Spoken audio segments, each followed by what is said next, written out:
Bien, Pedro, primer partido de este torneo Festes de Galatjó, pues habéis ganado 5-1. ¿Qué valoración podéis hacernos del partido? Hombre, el partido ha estado bien, hemos jugado más o menos bien.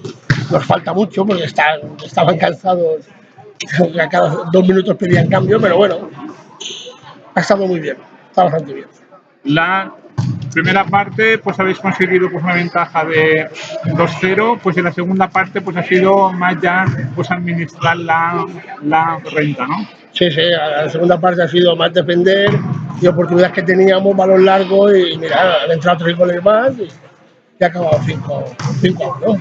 Sobre la media hora de partido se ha lesionado pues uno de vuestros jugadores. Pues es algo importante, pues es una lesión sin importancia.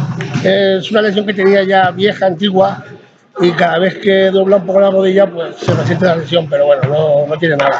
Pues a partir de ahí, pues incluso pues has tenido que poner a uno de los porteros a jugar de jugador, ¿no? Sí, he tenido que poner al Michael a jugar de jugador porque no tenía ni un cambio y teníamos que darle descanso a los chavales.